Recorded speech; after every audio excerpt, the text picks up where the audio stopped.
Oh, yeah, the night of the miracle. A clockwork walked in, alone, out of a death storm, wearing clothes. It's like saying a star fell out of the sky into your hand and told you that you had 3 wishes. It sure was a miracle. Now, all these years past, folks dress up like mummers in costume and celebrate the festival about that night, like it was a made-up thing, a made-up story. It sure wasn't made up. I was there. And if you were there in the cantina that night, you'd know it was not the thing that mattered. It was the afterwards that mattered. What it did to you. It changed you. It changed everyone in the room. It plunged you into a furnace, and you were either tempered or turned into ash. It altered people the same way it changed the floor of the cantina, turning the garbage into ash or hardening sand into glass. Back then, Big Crunch's cantina was the world's end, the furthest you could travel up the valley from the ocean, and the world's end was still retreating back then. But since then, towers have been pulled down, and the poison and the storms have closed back in. I know I look old, but not that old, right? But all of us from the cantina that night had something done to us. I said we were changed. One way was that we all seemed to live much longer. The only ones that passed on since then were the Chamomile brothers, and that's understandable since on that day they were already old. The reason everyone was in Big Crunch's cantina that night was because the storm was on the way. The cantina was the only safe refuge. The edge of the world would sometimes drift back. Poisonous air would close in with storms of ice and sand. The cantina was built out of a bunker. When a storm hit, you could end up spending a night or 3 in the cantina, and Big Crunch would give anyone shelter, thieves or reavers even. He would disarm and let them sleep against the back wall. Big Crunch had always been a fair beast. The day before, 3 wayfarer kids come in and said the winds were coming. They were in our area on a resupply run and had seen the cloud sign. We all asked them to be very clear, and they were clouds like ripped rags, low in a line, following the ridge. Yep, that did it. Everyone passed the word and prepared for a storm. The orangutan pilot was last in and confirmed it was coming. That night we had our fair share of strangers. One was an exiled sister. She had been stripped of her robes and had shown up in front of the cantina wearing not much more than her green tattoos and a sunburn. She was older, with that flabby skin of being well-fed, then well-starved. With her had come 3 Chitino guard droids, the kind that looked like bugmen, slip-plated bipeds with ugly beetle heads. The sister told a story of being removed from her cloistered outpost after the ambassador's troops had taken it. We weren't sure if we could believe her. Back then, the ambassador had only taken the land east of Central City, the city of Ball, and the North Coast. All those things were a long way away from us. It took over 50 days to reach Central City, twice as long beyond that to the ocean. None of us went there, or were aware of the true threat of the People's Army that was to come. Our problem, or her luck, depending on how you looked at it, was that Big Crunch believed in the sisters. If not in her specific story, he did still believe in the Great Reclamation and the Sisters of the Cloistered and the Brothers of the Conclave and their church. The fact that she had recently been a sister was good enough for Big Crunch to let her sit at one of his tables for free. Others in the cantina that night, along with the wayfarer kids and the defrocked sister, were the usual folk. Big Crunch and Casket, of course, and the 5 of us, the pilot, Jazzy, the Chamomile brothers, and me. I was in the area because I had tracked the Chamomile brothers there, and I intended to rid them of their prize blaster. Once we were locked in for the duration of the storm, I planned to take that blaster from them in a card game. Big Crunch had once hired me to help them with the door lock of this very cantina. After knocking around the wastelands for a long time with the old man, I had become pretty good at busting into places. I never got as good at fighting as my old man. Well, I got good enough to get out of scraps, mind you. But the old man never taught anyone anything.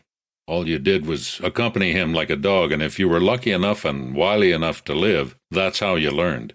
If you survived, you learned. Traps and locks were one of the things I picked up along the way. He used to tell me I was his 8th son, the only one with the red eyes and the red hair, and the only one who lived. He had won me in a dice game. I guess I had something in my makeup that was good enough to survive with the old man out on the waste. I snuck and crawled and scurried through the tight places, and learned to predict the switches, the mazes and the locks, and outlast the old man. He said my red eyes gave us just enough of a jump, a head start, or a bad feeling on something that we could avoid. Funny thing was, after all the gunfights, scraps, and brawls we went through, what finally killed him was a little bad water. Our sniffer had stopped functioning properly, and we didn't know it. We thought it had passed. It had beeped its little green light, but later we guessed the water was bad with stuff that we couldn't see or smell, possibly being poisoned by the black and yellow flower. It was invisible, but later we found the black and yellow flower warning symbols they had put up in the before times not too far away. We should have had the sniffer calibrated, but we were long on trade credits and longer from any outpost. He took real sick and was too old by then to make it. I was young and healthy enough to pull through. Once I got my strength back, I buried him in the sand and headed in valley. I had enough of the world's end and probing for vaults. I wanted civilization. The cantina was owned, or possessed, by Big Crunch and Casket, although it had gone through a few owners, like places like that always did, with the tougher coming along, taking it from the weaker. No one would be taking it from Big Crunch. Big Crunch was a lizard man. When I showed up, he had me fix the doors on the cantina, and that had been no problem. The only locks I couldn't beat were the top-tier ones that had their own intelligence. Crunch had collected plenty of heavy tools, and the fine mechanical hands and arms on Casket were a marvel. We had the doors fixed and operating in one full moon. Casket was a black-feathered bird brain, about my height, about 5.5 feet tall, who was half crazy. Big Crunch said Casket was a vault find. Lots of creatures like him were scatterbrained. Some interrupted download, most likely triggered as soon as the vault was opened. Crunch said he found him, already awake, inside a small casket-shaped case, just setting up a peep-peeping. A little baby bird, all legs and neck, sitting in the mess of what was left of his egg. In the next casket over was a complete set of mechanical arms, harness, and goggles. So he grabbed both caskets and ran before the alarms stopped screaming, and everything was locked down. Big Crunch rescued Casket that day and kept him. Not like a pet, though. Even though Casket wasn't all there, he kept him more like a brother. It was just lucky Big Crunch had found him. Other tomb raiders would have given the bird a few weeks to grow and then would have eaten it and cut up the mechanicals. Big Crunch took care of the little fella, fed him, let him grow. Big Crunch was another story. He had a long rip of a scar that ran in a cleft up over his left eye. He was a tad taller and far broader than a normal man, all muscle and bone and lizard speed. He had a hide that was as rough and coarse as sand. Even his coloring was the same as the sand. His head was the top of a wedge that seemed to grow out of his shoulders, a mouth with tusks, a flat nose, and deep yellow eyes. He only had scars where his ears used to be. The only way to beat Big Crunch would be to catch him sleeping, and since he had found Casket, that would never happen. Bird brains rarely slept, and when Casket did, Big Crunch dreaded it, 'cause the bird would often wake up stark raving mad. The first time it happened, he thought the bird had reverted, became a wild bird again, an animal without the machine interface for a human intelligence. Big Crunch figured there may be a chance he was simply confused. There was a person's intelligence in there somewhere, or part of a person's intelligence. He just thought maybe it had been forgotten or the connection had been broken. When it happened, Casket would wake up and hit the ground shrieking. Bird screams, mind you, animal noises, not the electronic voice from the neck harness. And he wouldn't be using his arms either, like he forgot how. They hung down loose at his sides off the ring around his neck, metal limbs hanging loose as he ran around squawking. Rock, rock, rock, rock. He would be banging and smashing into everything as if he was trying to escape to some place, and Big Crunch would be crashing around after him, trying to catch him, yelling, "Stop! Wait! Let me tell you who you are! Let me tell you where you are!" Big Crunch was too damn big to be crashing around inside a room, and he moved quick. I'll tell you, it became a dangerous place. Casket moved faster on those long legs. Big Crunch would finally catch him, hold him and pat him. He'd mutter to him, soft and low. He'd tell him about all the things they had done together, about what they did this one time, about what they did this other time. It would take a fair bit of time, and it would eventually work, but it seemed like Casket still never remembered everything. Big Crunch built a memory wall behind the bar, put up a slab of old black steel written on with a soft white stone. On it, Big Crunch had written in his heavy-handed scrawl, "A diameter is, a resistor is, a capacitor is." And then Casket's delicate writing took over, full of letters mixed with numbers and symbols that no one could decipher. After one of his spells, when Big Crunch got Casket calmed down, the bird would sit there on a stool, leaning his skeleton metal elbows on the bar, and stare at that writing. The other regular in the cantina that day of the storm was Jazzy. She was an old game of chance girl from way back. She could slip cards and tip dance and make it look magical. She had started out, when she was young, as a pickpocket, sleight-of-hand, shell-game girl in Central City. By the time she was in her teen years, she had built an invisible network of skim and smuggle without any enforcers or protection. She specialized in both the small and secret. I met her when we were both kids, on my own time, in Central City. I don't have to tell you, the old man was a smuggler from way back. She paid me to bust them into a few places they hadn't been able to bust into. I developed a crush for Jazzy back when we were kids that never left. The time she spent in the cantina these days was to make sure any games ran clean. In the slow times, she was gone out on the wastes. She had recently started growing tobacco leaves. Only way I could figure it, there had to be a shallow hole in a cleft or swamp pan where the brackish water had started clarifying. Where she got the parent tobacco plant, or seed from, no one knew. Both Big Crunch and the orangutan pilot bought her tobacco, and they were glad for the trade. It was nice when Jazzy came to the cantina. That day she was sitting with the 3 Wayfarer kids. She had them mesmerized with her sleight of hand. She had cards and trade chips appearing out of thin air. The desert kids had never seen anything like it. She had them amazed and laughing in their quiet, shy way. The Wayfarer kids. 2 girls and a solid-looking boy. One of the girls was already exceptionally tall, a mutie. She kept the middle of her torso wrapped and seemed awkward in moving. The other girl, a tiny one, kept her short cloaked hood up and wore a high metal collar that went a long way to hide an animal muzzle. Something was also out of sorts with her hands, as the other kids had to do some things for her. The boy was exceptionally stocky, but looked pure to me. He did the talking for them. They wouldn't have had anyone hassling them in the cantina anyways, but they wouldn't have known that until they had arrived and taken a good look at Big Crunch. It was his place, and he was far more mutated or beast-like than anyone. No one would dare bother a mutie or a beast-face in his cantina. The orangutan pilot had been around before and had even been in a lot of card games, but he always went broke early on. He barely ever spoke. He flew his glider up and down the ridge carrying mail and small trade supplies, and would only show up in the cantina when a letter brought him in. He kept to himself, so much so no one ever remembered his name. Most likely couldn't speak his name, even if he remembered one. Probably just as scatterbrained as the bird-brain Casket. To sit and play cards seemed to be an automatic thing for him, but then it was like he couldn't remember how to. As if, during the hand, he would forget the rules or even where he was. I told Jazzy maybe someone had just trained a pilot monkey how to play cards. Jazzy had thought about that, and then she thought maybe playing cards was an old memory, a memory from the before times that was locked in the orangutan's mind.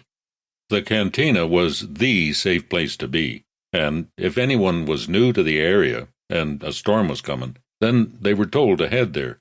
Big Crunch was proud of his cantina, and he had a right to be. Nothing like it could be found anywhere outside the cities. He kept it clean, cozy, safe, and well-stocked.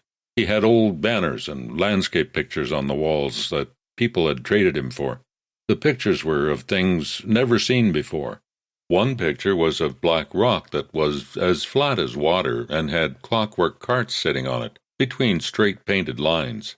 The carts were in sleek shapes constructed of gleaming glass and smooth metal in rich colors.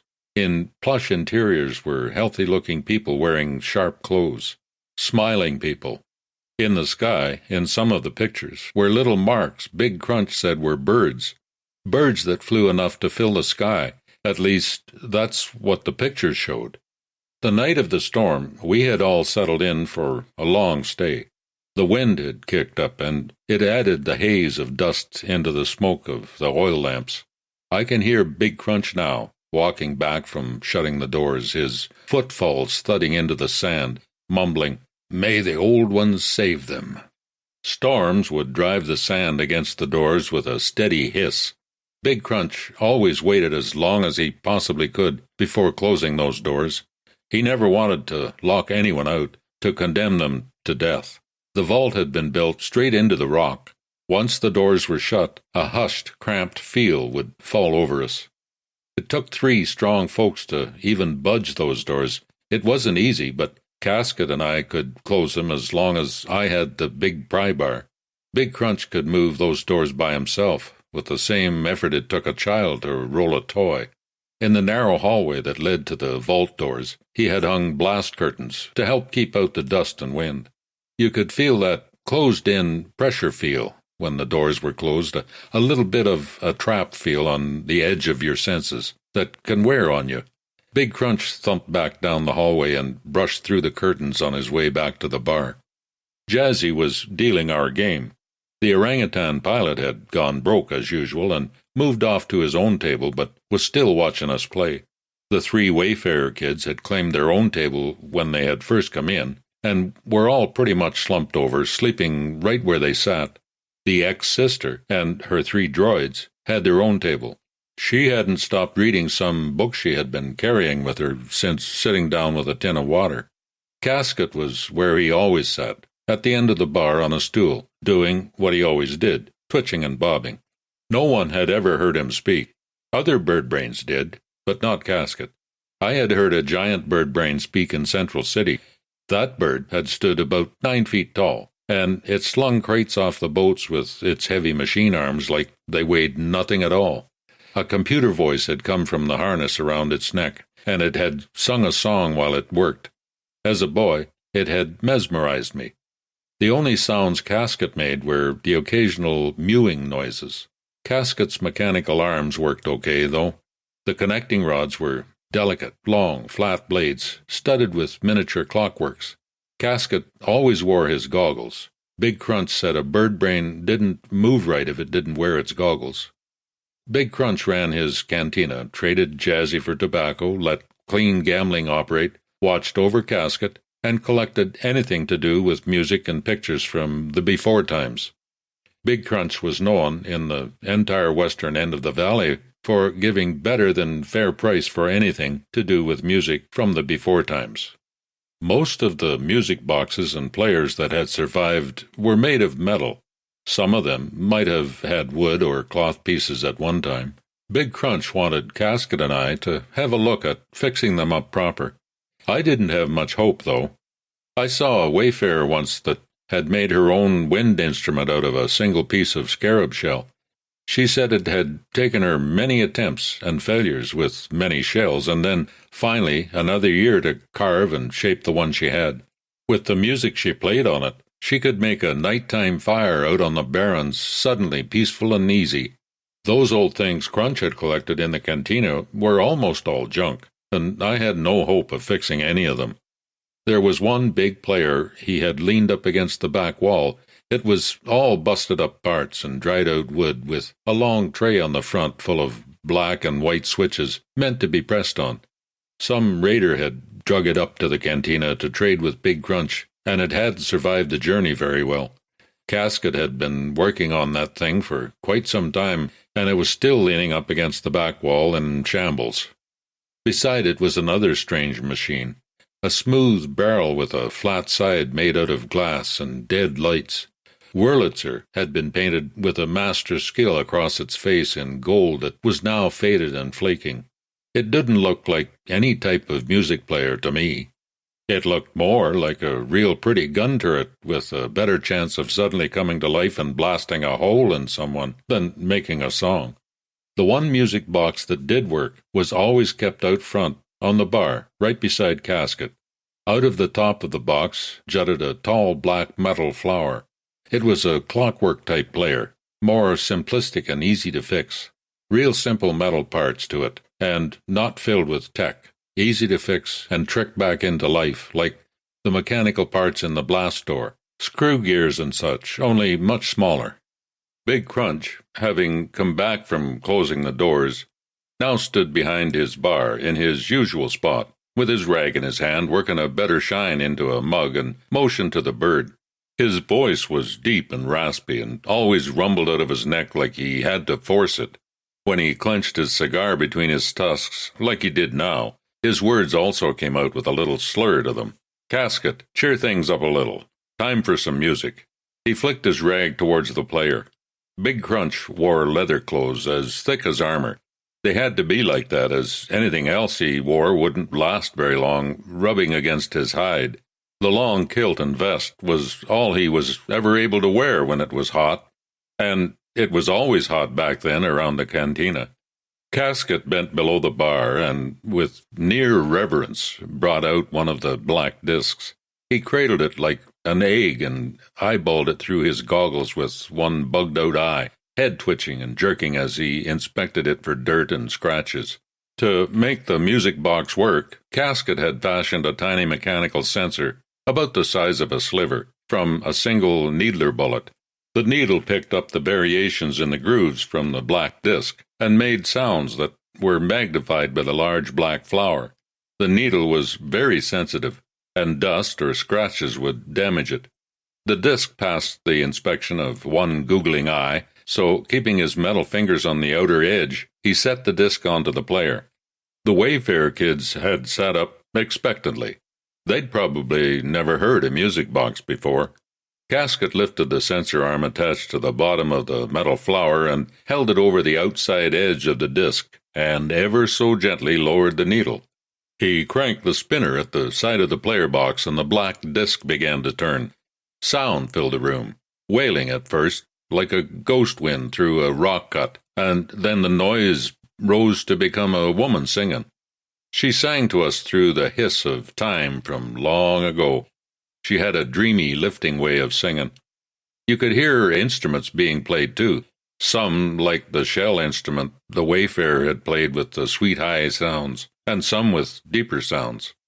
The lady on the black disc sang her song, living words carried to us from a time long ago, telling a story about Miss New Orleans. She asked if you knew what it meant to miss New Orleans, and then her words would fade into the hiss. Only the music could be heard then, the hiss nearly overpowering them too, as if the heavy weight of time would not be denied its change.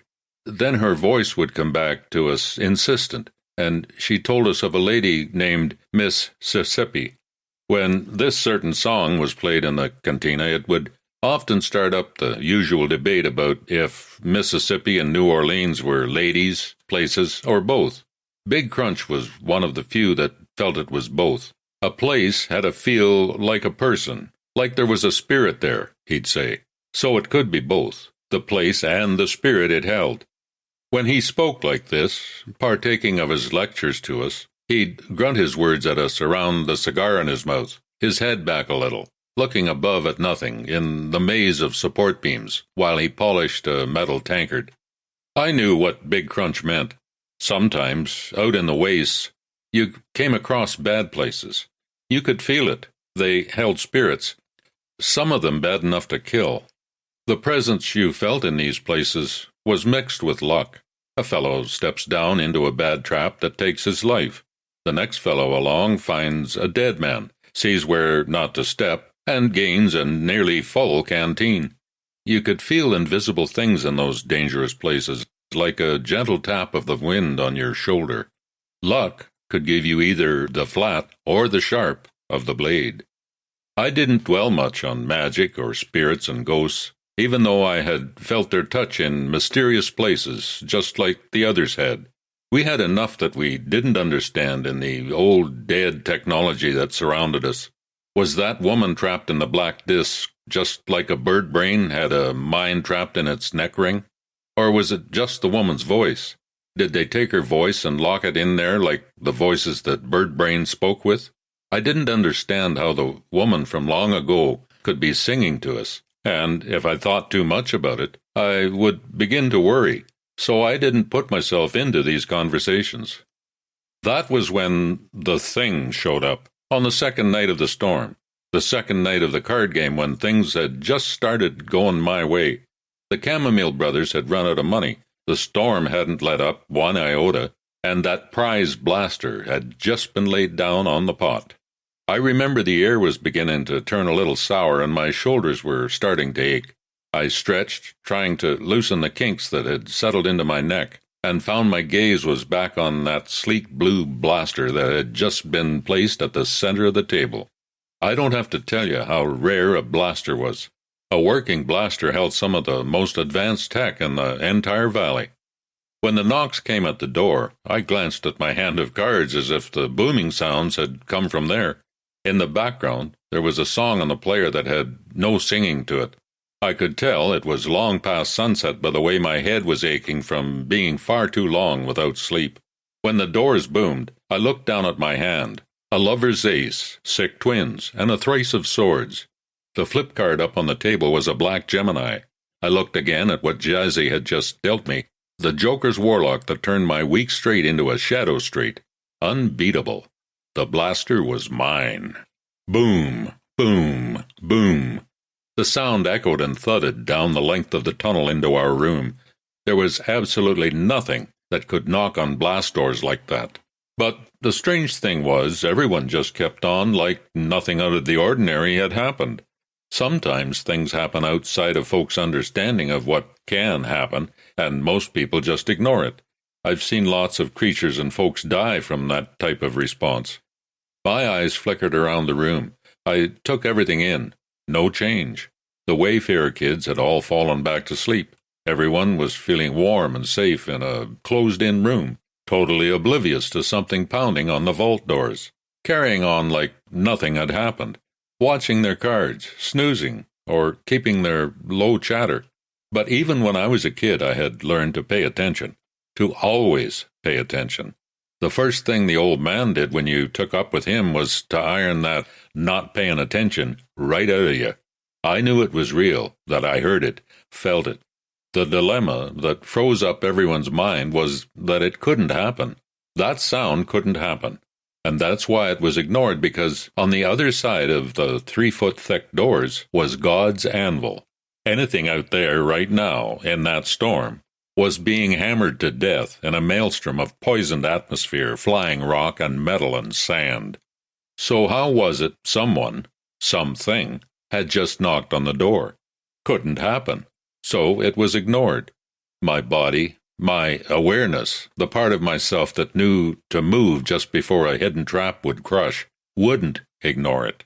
My hands, my skin burned and itched. I could feel every seam in my clothes. My fingertips had become electric. It was how I always responded to such situations of close death. It was something in me that had come along with my pink-red eyes and hair. Some may have just considered it an explainable thing if they cared to think enough about it. A warped piece of metal, maybe, carried in the hurricane like a spear to wedge against the door and wail away with a wind-driven rhythm, 1, 2, 3 times, to then be torn away. That was possible. Extremely unlikely, though. I waited. The Chamomile brothers were watching me, wondering what was wrong, why I hadn't seen their call with more credit chips, but I hadn't moved and sat frozen with my right hand at my purse. And it happened again. The exact same knocks. The exact same pauses. Boom, boom, boom. and this time everyone became still. Big Crunch was the first to respond, and he reached over and gently lifted the little fancy pipe up off the black disc to stop the music. Then he said to me, all casual-like as if he was asking if I wanted another mead, "Now, what's that?" The words were mumbled around the cigar. He was a cool one, that's for sure. Why he had looked at me then, I'm not sure. He usually spoke to Casket. But there was also a mutual respect between Big Crunch and myself. I think because, of everyone in that room, I was the only one that was like him and had survived for a considerable length of time, by himself, out on the waste. What? My words stuck in my throat. My throat was dry. I swallowed and tried again. Well, someone's out there. And the next series of knocks rolled over my words, louder this time, real loud. Boom, boom, boom. Dust drifted off the beams in 3 little showers. Whoever, whatever it was, they were getting mighty impatient, and you'd better let them in or they're going to take them doors right off by the sounds of it. Crunch dropped his rag, strode out from behind the bar, and bolted his big frame through the blast curtains draped over the tunnel entrance. But what can do that? Nothing can live in that. His words drifted back to us from down the tunnel. You could feel the fear in the room. Jazzy leaned towards me. He's not letting that in. She was holding the cards too tightly, bending them. I eased the deck from her hand. Whatever it is, it's going to wreck those doors, Jazzy. He's got no choice. Maybe it can be reasoned with. We're all like bugs in a can in here. There's no place to fight from, no place to run to. Whatever that is out there, it's a little too late for any of that, I said. Torpedo, come on down with me, Big Crunch called out. Boom, boom, boom. The last knock was accompanied by a squeal of metal. It made me wince. I knew exactly how hard it was to fix those doors. More little puffs of dust drifted down from above. Then, in one fluid movement, the chitinous guard droids spooled up out of sleep mode, stood, and began unclipping their rifles from their back rigs. Before they drew their rifles, I was up and had the Chamomile's blaster pointed at them. I think I'll stay here and make sure no one gets any bad ideas, I hollered back to Big Crunch. The droids stopped pulling their rifles. My old man always said, never trust a machine 'cause they'll get you killed without a single worry. For the moment I was able to hold them from doing something unpredictable or rash by keeping the blaster on them. Make them sit back down and put the rifles away, I said to the ex-sister. They're going to get everyone in here killed. I can't. I no longer control them. Since the soldiers took my mask and robes, I can no longer command them. I don't even know why they followed me here. I kept the blaster on them. The old man's gun in my leg holster would have had a hole in one of them big enough to put your arm through, but only one of them. And having said that, it could also put a hole in anything in Big Crunch's cantina. It could punch a deep cavity into vault doors, and it could also kill someone in here, or sever a beam and collapse some of the structure. Also, it was about as quick as a toolbox full of wrenches. But the little blaster was another story. The problem was, I had picked it up so quickly that I didn't know what it was set for. It could have needled the drones, froze them, shocked them, or whatever, but the one thing with the blaster, I knew it could take all 3. It had self-selective tech in it, and it was extremely quick. If the blaster was fully functional, it would have already scanned them, and it would have selected the most appropriate projectile. I didn't know what was going to happen when I pulled the trigger, and neither did they. Okay, then. I twitched the blaster. All rifles on the bar. They remained motionless, their rifles half drawn. I realized they had started doing that thing where they communicate with each other through the air. They were calculating the odds of disarming me, or possibly sacrificing one of them to disarm me. Once I gave them the initial threat, their individual computer brains couldn't think any further than that. Anything beyond instinct, they had to put their heads together and calculate. Much more dangerous. Just like traps. Singular, they were easy. If you came across intelligent traps that could work together as a group, deadly. The closest droid had his head tilted at the blaster and was scanning the indicator switches. There's just nothing ever worse than getting stuck on a good idea in the wrong damn place. That was my old man's voice in my head again. I always knew shit was going down when my old man's voice spoke up. I could hear Big Crunch unwinding the screw lock on the massive doors. "There isn't time for your crap," I said. I stepped around the table and punched the closest droid in the face. Hit it as hard as I could. I don't ever remember actually trying to punch a droid before. I don't recommend it. The blow didn't do much more than turn its head, and for a brief moment I thought I had broken my hand. It tilted its head at me and dialed down those big bug-eye optics, like they do when they really look hard at something. The sudden rush of pain caused my breath to hiss out between my teeth, but now, at least, I had their attention. There will be no gunfights in this closed-in space, like I said, and I motioned with the blaster again to the bar. "Lay your rifles on the bar. Now," I said, and tensed my finger on the trigger. The one I punched focused on my hand, made a clicking noise, and then they moved and laid their rifles on the bar. We heard the blast doors swing open, and a gust of wind kicked through the curtains, causing them to flap and kick. I heard Crunch thud against the doors as they were flung open, and then heard him grunt as he hit the ground. I wasn't worried about Big Crunch. He was pretty much indestructible. Whatever did that to Big Crunch, now that worried me. Thankfully, the outside air was fresh, not poison, and after being locked in for nearly 2 days, a blast of it into the dank room was welcome. Sand swirled and ripped around us. Wind rattled the metal coins on our table. Empty chairs were blown over. Lanterns swung. Casket had one of his arms locked onto the player and the other onto his bar stool, his black feathers rippling in the wind. Everyone was squinting. Big Crunch came stumbling through the flapping strips of heavy curtain with his hands up and head bleeding. The walking shape that came in behind Big Crunch was all metal. I felt like, right at that moment, I didn't want to be caught standing up along with 3 idiot droids, so I dropped back down into my chair. I didn't trust the droids to not attack, so kept the blaster low under the table. The thing that came through behind Big Crunch was something no one had ever seen before.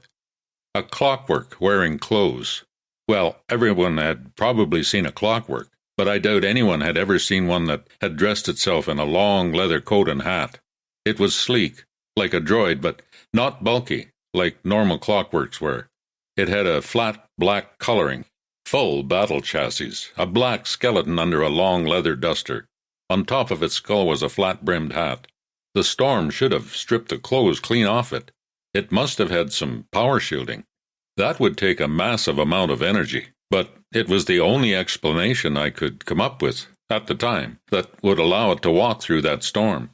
It stepped into our room, and stood there, that black skull taking everything in. It didn't move like a clockwork. The smoothest moving machine I had ever seen had been a clockwork horse, and they still moved like the machines that they were. This thing moved fluid and smooth, like a person would. It met the gaze of each person, and each and every one of us looked back at it, all wondering if we were going to die. It looked into your eyes. It had one red eye and one white eye, both glowing with their own internal power. Clockworks didn't possess the intelligence to look you in the eye, and clockworks didn't walk around like a man, and they couldn't be animated a quarter moon away from the closest power source, and they didn't dress up and stride around in a poison, metal-shredding hurricane. We sat there, braced against the wind and driving sand, staring at this impossibility as the storm danced around us. Sand was scouring everything. Big's pictures were flapping against the stone bulkheads. The hurricane lamps swung from the rafters, and some had started to go out, and in a moment the bunker would fall into complete darkness. I did only what first naturally came to mind. I lifted my arm and, being careful to keep the other hand with the blaster low below the card table, I gestured to the tunnel and yelled, "The doors! We have to stop the wind, the storm! We have to close the doors!" I squinted and blinked against a full blast of sand. It turned towards the tunnel and raised a hand. The wind stopped. It was quiet. The only sound was the squeak of metal as the lantern swung through the ever-smaller arcs and settled. Dust coated the tabletops. The tunnel entrance was a bubble of transparent light, where the ripped and torn blast curtains hung. A glow of transparent shielding stood like curved glass. The room was silent. Everyone recovered slowly and sat up. Someone coughed. Beyond the glowing curve of energy, the tunnel boiled like a glass cauldron. The thing moved and caused everyone to flinch. It walked over to the bar, reached across it, and snatched Big Crunch's cigar from his mouth. Big Crunch hadn't even moved. It was like someone had froze him right there in his spot. Blood was running off his forehead from the knock he got in the tunnel. The Clockwork looked down at the cigar it now held. Now that the thing was closer to me, I could see its right eye was an optical sensor, and his left eye was a chip of black crystal with a glowing red center. It didn't take its focus away from the tip of the cigar. We all watched this thing, staring down at the cigar it held. Then the cold black end of the cigar began to glow, bright red and hot. The thing looked back to Big Crunch and offered his cigar back to him, relit like some type of magical peace offering. Big Crunch, man, this next part makes me grin every time I think about it. Old Crunch, he takes the cigar back, nods, and starts puffing on it, like it's a normal thing every night for a Clockwork to bust through his vault doors, knock him down, and then say sorry by relighting his cigar. Then everyone jumped again as a spark of electricity flashed from the Clockwork, traced along the dead ceiling lights, and plunged into the back of the room. The spray of light bars in the big music box came to life in a rainbow of flowing colors. Distorted sounds erupted from it, not unlike the black disc player when Casket first cranked it. Words came out, bent and slow, mixed with blasts of music. The shots of sound blared in the little cantina. Words shotgunned through the room, but only parts of words, like they were shuffled. Half of a word here, a touch of a word there. Then the sound stopped. The room was quiet, and then one single word, clear and loud, came from the Wurlitzer. Cigar. Big Crunch hadn't moved. Neither of them had moved, the bulk of a lizard man or the metal machine wearing the long coat. They stood to stare at each other across the bar. The exact same word came again from the back of the room. Cigar. It sounded as if a man was singing the word. Cigar. Ah, I think it's asking you if it's called a cigar, Crunch, I said about as quietly as I could. Crunch moved his hand up real slow, took the cigar from his mouth, and held it high. He nodded. Cigar. Cigar good, he said. And then, you know, I think about this now, and it does make me laugh. Big Crunch continues talking to the thing. He says, help yourself, and offers it to him. I think about that all these years later. Help yourself, Big Crunch says, with his face all bloody, smiling with that mouth full of tusks, as best he can, and he gives the thing a wink. It took the cigar and seemed to settle right in like it was one of the group. It strode over to our card table, looked down at what was left of our card game, and took a pull on the cigar. It didn't make the cigar glow, didn't inhale or exhale smoke, but took a pull. It did, just like it knew what to do with a cigar. And then it continued to speak to us through the Wurlitzer, or at least it tried to speak. It seemed to have found complete words this time, some words and groups of words from different songs. It pieced the words together. Darkness falls, and here the record skipped a bit, but it was a man's voice speaking from the player. My soul is getting down. This point is when the old sister threw herself out of her chair and lands face down on the sand floor. She held her arms stiff and thrust out towards it. Blessed be the old and ancient ones, she yelled. It came a little muffled with her face pressed into the sand like that.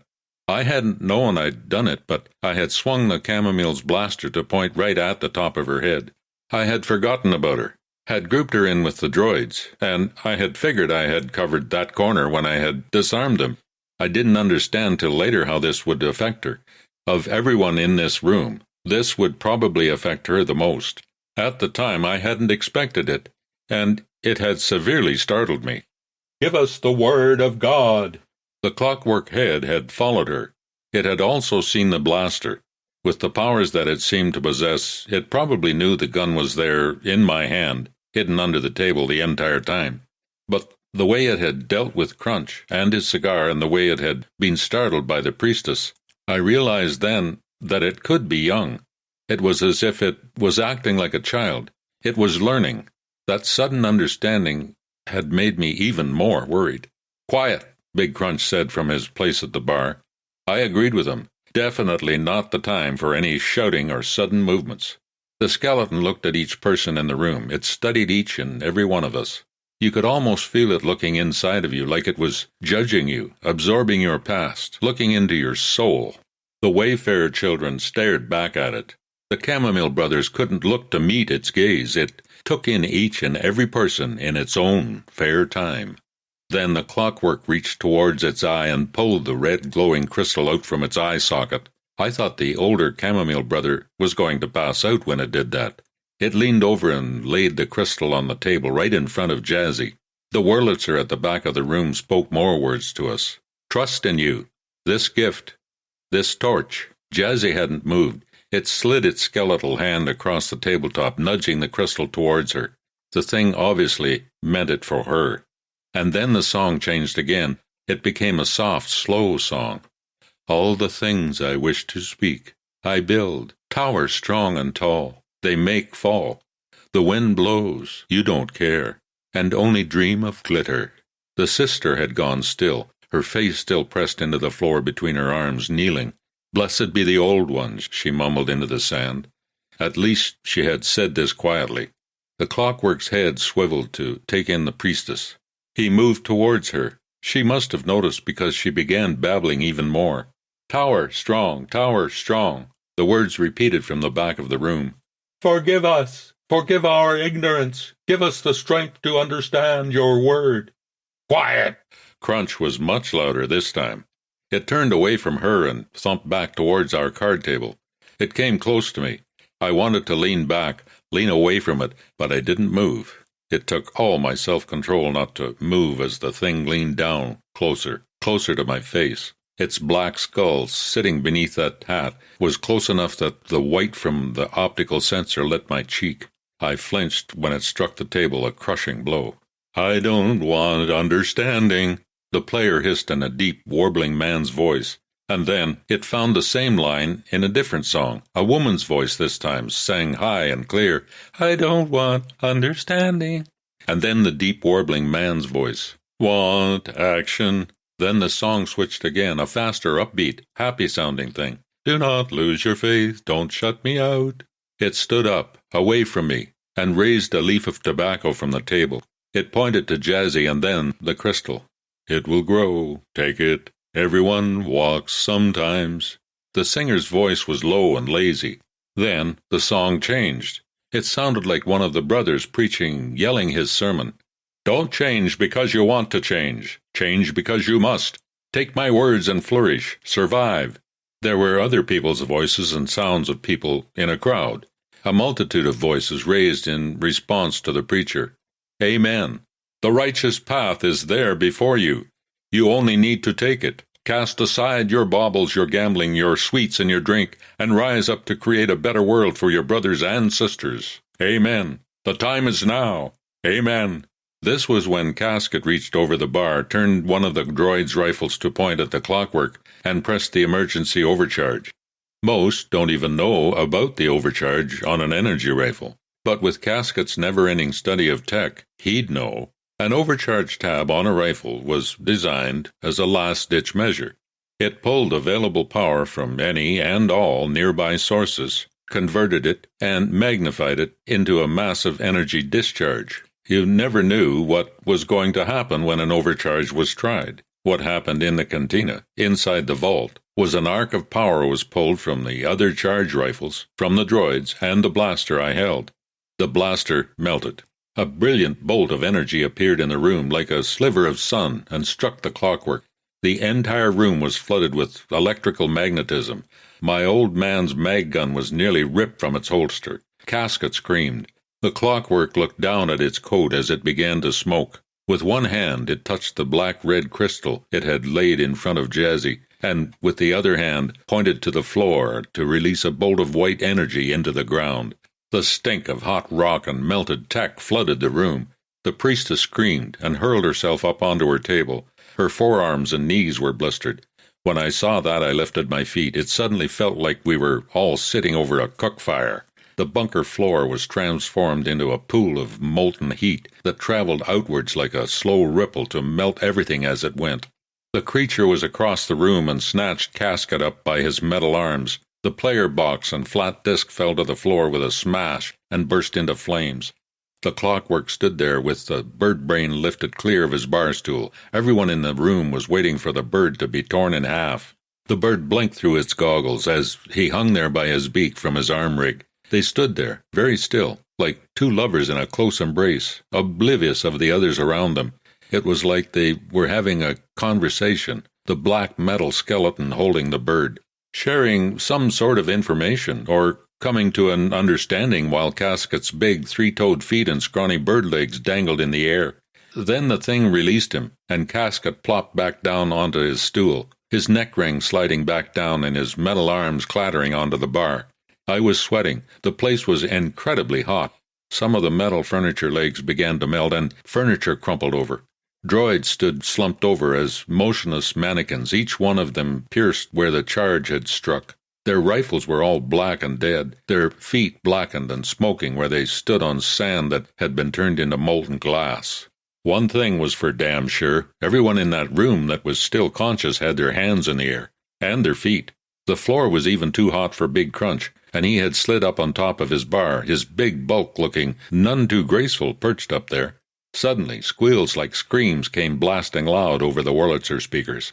A magnetic field pulsed through the room. The metal furniture, tables, bar, my gun, and the chairs shook and vibrated from it. We held our breath. This thing that was amongst us was the most dangerous thing we had ever witnessed.